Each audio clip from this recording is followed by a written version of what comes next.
I am now going to introduce to you the basic communication system. But first let us think of words associated with communication. It can be associated with conversation, interaction, exchange of ideas, sender, receiver, and most important, message.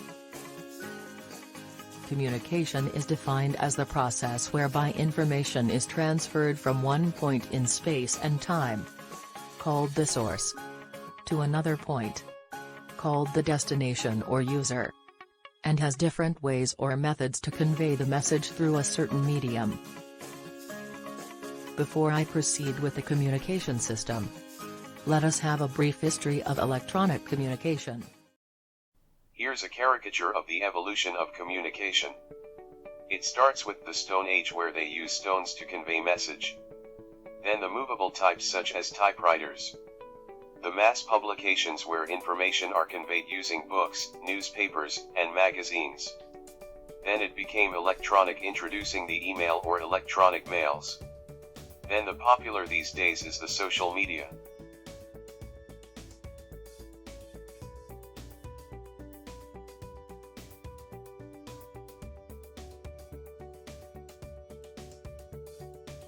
Here are some types of communications. We have the snail mail, the television, the radio, telephone, personal computers, tablets, and the sign language. These all convey messages, by electronic means or not. But when did communication start? Ever since the world began, there is already a communication. I am going to use some biblical basis. Since God created men, they have continuously communicating with each other. And it is also through communication that men were sent out of the garden or paradise. Are you familiar with this story of the Tower of Babel? Since men are communicating with God, they have thought of a way to reach God. They have built a tower. Along the way, they noticed that they cannot understand each other. What is the significance of this story? There are two barriers in communication. First, the distance, and the other one is language. Today, they have already solved the problem on distance. Because we can communicate with each other from any part of the world. And we are trying to understand each other, even if we have different languages. Here are some examples of devices used in conveying messages. Before they used the stones to engrave the messages, the wax tablets were also used. The Phoenician alphabets was introduced and considered the first alphabet. And they also made use of bones of animals. The cavemen wrote on the wall of the cave for their messages. The smoke were used as warnings or signals. Even animals are used to deliver messages. And the scrolls and tablets were also utilized as devices for written information. But when was the first electronic communication started? During the first quarter of the 19th century, they have preliminary development in science, that is the discovery of the usefulness of electricity. The scientists were aggressive in discovering and inventing new things using electricity. And the first electronic communication device was the telegraph. Charles Chappe claimed that he introduced the telegraph. The device consists of poles with different positions representing each character.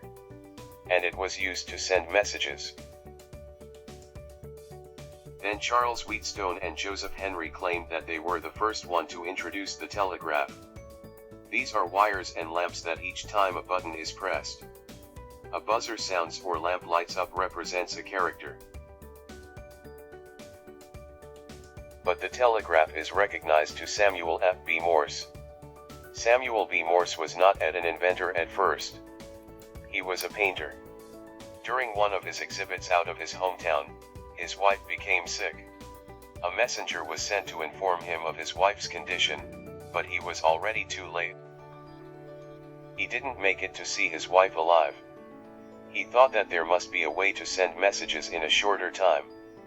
With the help of Henry and Wheatstone's telegraph, He perfected the first electronic communication device, and that is the telegraph. The telegraph produces short and long sounds, and each combination represents a character. The short and long sounds are coded as dots and dashes, called the Morse code. Are you familiar with SOS? SOS doesn't have any words representing each letter. It came from the Morse code because S is 3 series of dots and O is 3 series of dashes.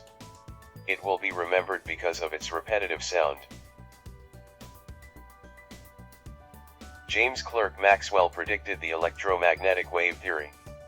This theory became the basis for wireless communications. Maxwell predicted that waves can travel from one point to another in air or space, and it is called as electromagnetic waves. We all know that Alexander Graham Bell perfected the telephone system. But during that time, there was another inventor developing the telephone system. And that was Elisha Gray. Gray claimed that the recognition must be given to him, but upon investigation, Bell submitted the telephone system for patent hours before Elisha Gray. The picture shows the first telephone. Bell demonstrating the telephone. And the first statement using the telephone. If we recall, the telegraph transmitted short and long sound, but for telephone a replica of the sound or voice is being transmitted. Thomas Edison developed the phonograph, one of the earlier devices for sound recording and playing. James Clerk Maxwell predicted the electromagnetic theory, but it was verified by Heinrich Hertz. He developed the oscillator spark that produced waves then travels and received by the induced spark. He was recognized as the father of wireless communication and even named the unit of frequency after him. Guglielmo Marconi also verified Maxwell's theory by patenting the wireless telegraphy. But this became controversial because Nikola Tesla claimed that he developed the wireless telegraphy. Tesla invented a wire that radiates electromagnetic waves and he called it the Tesla coil. He experimented using this coil, but upon observation he discovered that another person was experimenting the same theory as his, and that was Marconi. Then there were disputes, leaving Tesla penniless. It turned out that the Tesla coil is the antenna, and the patent was recognized to Marconi. Lee De Forest developed the triodes and the Audion tube that is specifically used for radios. Edwin Howard Armstrong developed the superheterodyne receiver, which became the basis for all receivers. He was also recognized for developing the frequency modulation.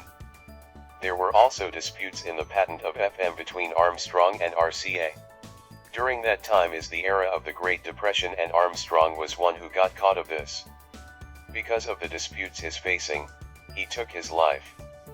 His wife continued the fighting for the rights of FM. And eventually they won, leaving the recognition to Armstrong. Vladimir Zworykin and Philo Farnsworth developed the television. But it was Farnsworth's idea of producing image that is the basic concept of television. But Zworykin under RCA patented the TV system. It began the disputes between Zworykin and Farnsworth. But in the end some articles recognized them as co-inventors.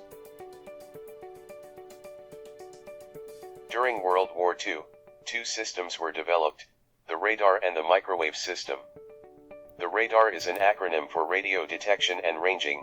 It is used to detect and take the range of the targets or objects. Microwave system is a communication system that produces small wavelengths, produced by high-frequency signals of electromagnetic waves, and travel in air or space.